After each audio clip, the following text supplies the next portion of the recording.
Hi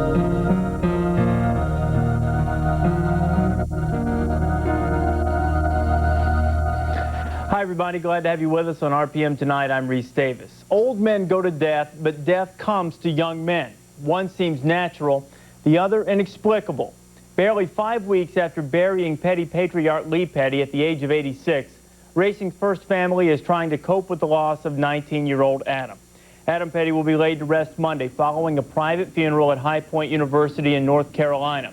Family, friends, relatives, and members of the NASCAR community will gather to pay their respects to Petty, who was killed in a practice crash at New Hampshire International Speedway on Friday. Though no grief matches the profound sorrow of the Pettys over the loss of a son, a grandson, and a brother, the outpouring of emotion over Adam's death from fans and people in his home community illustrate the words of Samuel Johnson. It matters not how a man dies, but how he lives. And how Adam Petty lived touched many lives. His smile was infectious. It was his trademark, and it lit up a room. He was cut from the cloth of a king, a boy prince, poised to carry his family's legacy and carry on the family business, just as his father did, and his father before him, and his father before him. Before tragedy intruded, that business appeared to be in good hands. No name is more synonymous with stock car racing than Petty. Coming to the tri-oval down the line, it's Richard Petty by a foot. Petty wins his 200th career NASCAR victory. Lee, Richard, and Kyle have combined for 263 Winston Cup wins and have been prominent in NASCAR for over half a century. So it was only natural for Adam Petty to become the fourth generation of Pettys to make the racetrack their life's work. Adam's early racing career took him from the go-karts to late models before making his ASA debut in 1998. In just his 10th ASA start at age 17, Adam became the youngest driver to win at that level, stripping that title away from Mark Martin. Petty's star continued to rise, winning at Charlotte in his first ARCA Series start, surpassing his father Kyle as the youngest ARCA Superspeedway winner at the age of 18 years and 3 months. In 1999, Petty ran his first full Busch Series schedule, finished 20th in the driver points and 3rd in the run for Rookie of the Year. The next step was Winston Cup, but that stage had hardly begun. Adam had made one start at Texas, and he planned to make 4 more this year before making the full-time jump to Winston Cup in 2001. 10 years ago, I was just a kid in middle school, you know, racing go-karts. Everything's happened very fast, but I'm really looking forward to it. We were looking forward to it as well. In Adam's short career, 2 shining moments. One came in ASA, the other in ARCA. He won his first career ARCA start in 1998 and earned an ASA win earlier that year. He became the youngest driver to win on both circuits, made 43 Busch starts, 2 truck starts, and his only Winston Cup start came in Texas earlier this year. Joining us now from Charlotte is RPM Tonight's Matt Yoakum. And Matt, we know that a tragedy like this is something that can always happen in racing, yet any time it strikes, you can just never prepare yourself for the shock. Reese, for about the past 48 hours, I think everyone involved in the NASCAR racing family has experienced just about every emotion ranging from shock to disbelief, anger, frustration, and then I think you finally settle on sadness. Sadness over what we've lost with Adam Petty. Here's a young man who had tons of potential in becoming a great race car driver, but he didn't have any potential in becoming a great person because Adam Petty already was a great person. He had humility, he had humor, and he cared for people. Traits that he inherited from his father and mother, Kyle and Patty Petty. And really, I think that we should be indebted to both Patty and Kyle for the fact that they shared Adam with us for the past 19 years. 19 years where we had great moments and lasting memories of what a fine young man he truly was, with that smile and just his humor and just the guy that he really was. And Matt, is it that demeanor? It seems to me that while the garage area has rallied around tragedy before, that this one really seems to have struck at the heart of NASCAR. Well, when I heard about it, Reese, I really reminded myself of when I heard about Davey Allison, Clifford Allison, Alan Kawicki. It's really a shock, and when something like this happens, the entire NASCAR family really rallies around each other. And I think we saw that Friday when the news spread about just what had happened to Adam Petty up in New Hampshire. But I think the biggest question that once you hear about something like this is really what happened, and that was the big question, both in New Hampshire, Memphis, and here in Charlotte. All of a sudden, when you look at people, you saw disbelief on their face. People did not want to talk. They just wanted to have their own private thoughts because they all realized this is the business that we do. This is the business that all those guys down there, that's the one they've chosen. And all of a sudden, the reality sets in that this is a very tough business. Your first question is, you know, what happened? I mean, how did it happen? But You know, it's just a shame. I mean, things like this can happen in racing no matter what kind of car you're in. It's just, it's a shame when it happens to anybody, let alone somebody that had the personality that he had and his family has. So, it's just, after you find out why it doesn't, you find out it really doesn't matter why or how it happened. It's just the fact that it happens is bad enough. Carla and I, my wife and I, lost a child, and I know exactly what they're going through. There's going to be a lot of people that tell them that they know what's happening, but they don't. And it's actually the most devastating moment they'll ever have. And, Adam was a great kid. He really was. As an individual, forget the racing side of it. He had a tremendous talent in the race world, but he was a good kid. This past week, matter of fact, Carla and Lindsay, my daughter, spent some time with him up there as they come back from their motorcycle ride, and talked to Lindsay a little while ago, and she's just heartbroken over it. And, Patty and Kyle and the whole family, our hearts and prayers are with you, because it's a tough time right now. Now, my grandfather was a World War II veteran. He told me before he died that the toughest thing that he ever had to do in his entire lifetime was burying a child. And I think Monday, when we lay Adam Petty to rest, that will be the toughest day that both Kyle and Patty will ever have to face. Reese? And Matt, certainly those of us in the media want to express our condolences and give the family their space, and it's a difficult situation, but what do you hear from the Petty family? How are they holding up? Well, Reese, I've talked to several friends who have visited the home. They say Patty is holding up as best that can be expected over losing a son, and Kyle is showing that true Petty trademark of when there are tough times, you rise to the occasion. He's been very strong, but I think this is something that's very tough on the entire family. Besides Kyle and Patty, there's Richard, who is very close to Adam, and then the other children, Montgomery, Lee, and Austin, who are holding up very strong, but still, this is a very tough deal because they were a close-knit family. I know in the past you spent a lot of time with the family. What will you take with you? What will be your lasting memory of Adam? I think the lasting memory that I will have of Adam is really that smile. No matter what the situation, he always had that trademark Petty smile with 9,000 white teeth glaring back at you, laughing over something. He was a guy that he could deal with and be friends with someone who was the CEO of a Fortune 500 company, or the guy who was waiting at the back gate for an autograph. He treated everyone the same, and I think that's pretty much why everyone loved Adam Petty. He had that trademark Petty ingredients of always caring, doing charity, philanthropy work, visiting children's hospitals like on the Kyle Petty charity ride, but really he treated everyone the same. He had a lot of humor, and really that's the one thing that I'm going to remember most about Adam Petty is that smile. I think most of us will, Matt. Thanks a lot for being with us. Okay. All right, Matt Yoakum joining us from Charlotte. As Matt alluded to, family ties are strong in the Petty family. Adam said his dad was his best friend and listed his heroes as Richard and Kyle Petty. But there's a bond with a mother that's really like none other, and Adam Petty shared that with his mother, Patty, a mother who believed her husband and son would someday race.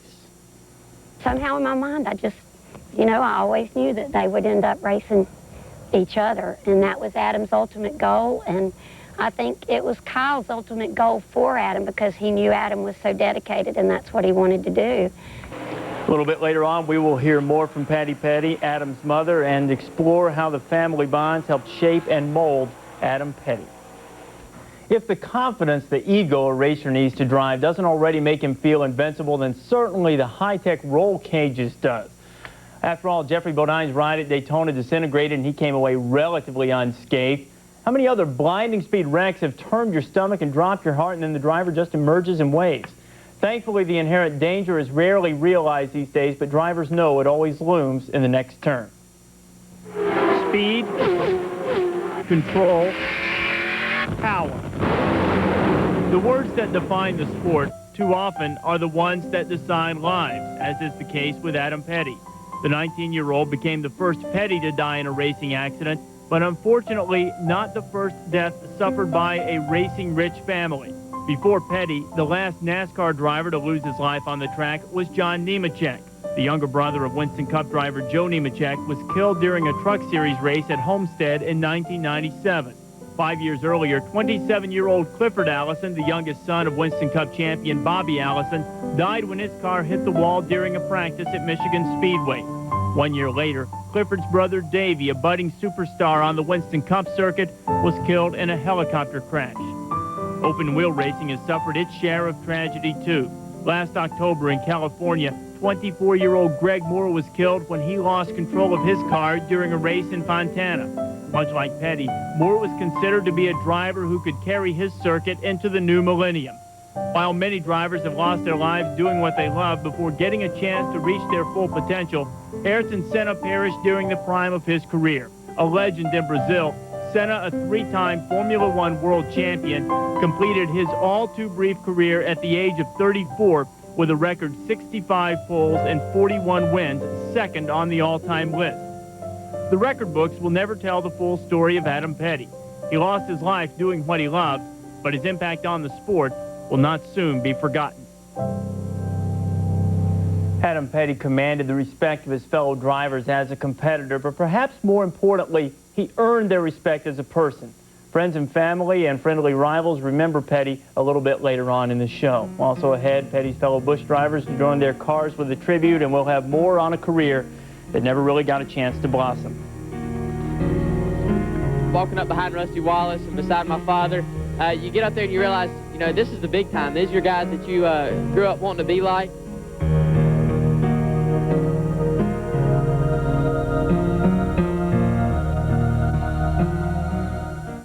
Tonight is brought to you by Daytona USA, the official attraction of NASCAR. It seems that when someone dies, those left behind find some comfort in carrying on tasks just as the departed person would have wanted.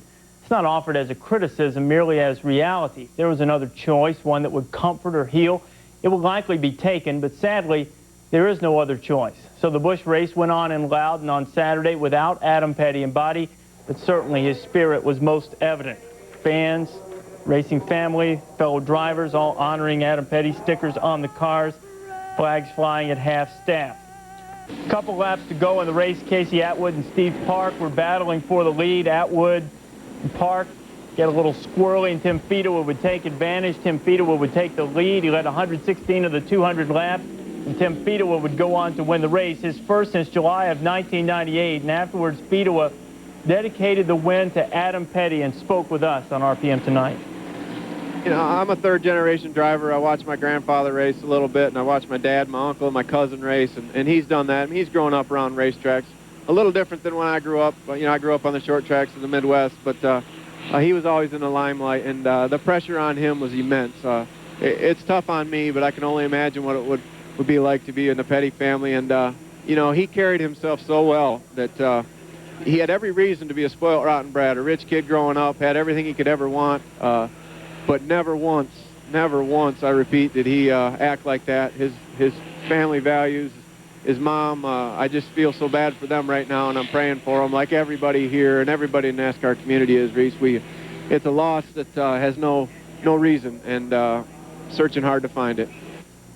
Certainly Tim Fedewa's words are perfectly spoken. In addition to the words from the NASCAR family, email condolences to the Petty family, pushing 10,000. Still to come here on RPM Tonight. Adam Petty never really seemed more comfortable than when he was at a racetrack or with his family. How a mother's love helped shape his career. And we'll also go into the business of racing. Check out the kart race in Japan. Michael Andretti vying for a victory. We're back after this.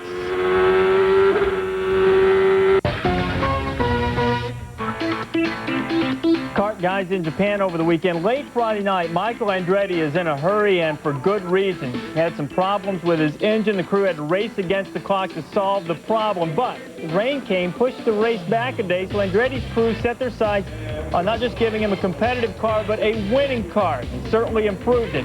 Race going on Saturday after the rain, and the Target Chip Ganassi team and their Toyotas, they were dominating. While Montoya, Jimmy Vasser running first and second. Seemed as if victory was in hand. 77 laps to go. Vasser a strong second, less than a second behind his teammate, but 3 laps later, Jimmy Vasser to the garage. Engine problems knocked him out of contention, but Montoya is still up front, blowing past the field much of the day, but 172 of the first 175 laps. This is Martin Blundell. He brushes the wall, brings out a caution, so now it is strategy time for the leaders. Montoya to the pits for one final stop. Moments later, Montoya's crew, it would send him back out, still leading the race, but only a couple of laps later, back into the pit. Damaged valve, they got the thing squared away, but he fell way off the lead. Thus, Michael Andretti was the beneficiary. drives right through the smoke left behind from Tony Kanaan when he blew an engine. The ensuing caution kept Andretti leading with 4 laps to go. On the final lap, Andretti still out front. He was holding off Dario Franchitti, and he did just that. Michael Andretti wins at Twin Ring Motegi, the 39th win of his glorious career. First of the season, Franchitti gave him a great run, only a half-second back. Look at Roberto Moreno again with a fine finish, comes home third. Montoya finishes just off our panel in 7th place. As I mentioned, he led all but 3 of the first 175 laps, but his bad luck was certainly the break that Andretti needed. The car was really good. The Kmart Texaco guys did a great job in the pits, and the Ford engine was perfect out there. So, you know, it was just one of those days that everything went right. I mean, the Target or the Ganassi guys were pretty tough today, but, you know, luck went our way for once. He's clever. I just said to him, you know what you're doing. You know, he's clever where he positions the car. The Honda engine was very strong today. I mean, I'm so happy the progress they've made.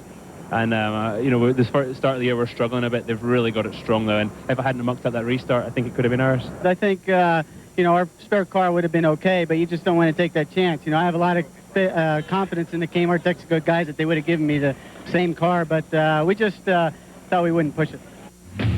Okay, as a result, the points go like this now. Paul Tracy stretches his lead to 14 over Vassar and Moreno. Pappas and D'Amata tied for 4th. They are 31 points behind. Adrian Fernandez had been going for a 3-peat, 3 wins in Japan. Didn't happen. He came home 10th. He is sitting in 6th place.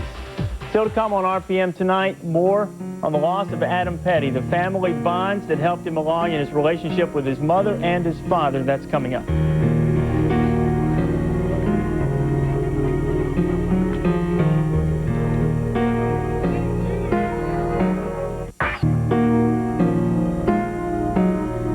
Great job missing that wreck down there in 4th. They just run all over each other in front of you, didn't they?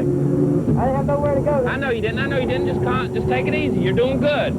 You'll be okay. When you go back out there, just be careful. All you got to do is finish and get some points. That's the main thing. You're doing a great, great job, man. Hey, that happens, man. That's part of racing. I mean, there ain't nothing you can do about it. I was impressed. I put it this way. I thought he handled himself good. He didn't get frustrated with it and stuff like that. And that's what you got to learn in running races, especially long races. You got to be patient and wait for it to happen. We didn't melt and run out of it, did you? You did good, man.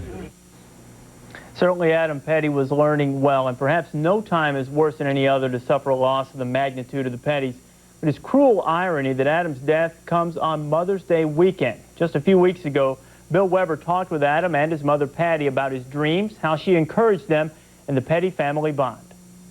Certain people are going to expect you to live up to what your grandfather did or what your dad's done or what your great-grandfather's done. But I think that pressure would be different if my grandfather and my father put pressure on me. They don't put pressure on me at all. Just go out and do the best you can week in and week out. Continue to learn. When you stop learning, something's wrong. You know, you just got to go out and take that race as it comes and do your best. You know, I've got the best situation in the world. If I have a bad day on Saturday, I just have to go talk to my father on Sunday or father on Monday. And the way my dad is, I could finish 38 and just tore the car all to pieces, and he's going to find something good about it that I learned out of that day, and that's the good thing about having my dad, especially with the heart he has as a boss. He's a great race car driver, but he's a good dad and he's a good boss, too. But I think it is different when it's your son, and I hope so much on Saturday for Adam to do good, but for Kyle, too, because he's put so much effort and wants Adam to do well. So much, even more so than himself. He puts Adam lots more in front of his own efforts. That's one thing I think that most wives you'll ask, and as a mother too, you really don't think about that going into any race. I think the Lord really gives me a peace for some reason. I guess he knows I couldn't take it if I really looked at it too closely. I've always prayed and asked the Lord to take care of my kids and take care of Kyle, and I think it's easier for me to watch Adam than it is for Kyle, because all I've ever done is watch. I noticed in Daytona, Kyle wasn't doing ESPN, so he was with me during the Busch race, and when the wreck happened, he just lost it, and he couldn't get to the infield care center quick enough. He couldn't hear from Adam quick enough, and it's simply because he's never been in that position to watch. And for 21 years, I've had to just watch and hear Kyle on the radio or not hear him on the radio and wait and hope and pray that he was all right. Me and my mom have always been real close. Me and my dad are really, really close now because I'm in the same situation he is. We're best friends, and that's the way we look at it. Father and son, Monday to Wednesday, best friends. I can tell him anything. I'll lay in his bus till 11:30 at night talking about stuff, and we can talk about anything in the world. And you know, still to this day, we meet in Mom and Dad's room every night to say prayers and give them a kiss before we go to bed. But we're a close-knit family. We all get along very, very good. There's an African proverb that says a mother's love is like the tree of life, strong in spirit, peaceful, wise, and beautiful, and certainly Adam Petty had that. He narrowly missed achieving his dream of racing against his father. Adam made the race at Texas. Kyle, who hadn't qualified, jumped into a car as a relief driver, but just lapsed after Adam had to leave the race with mechanical problems. Stay with us. Our tribute to Adam Petty continues after this.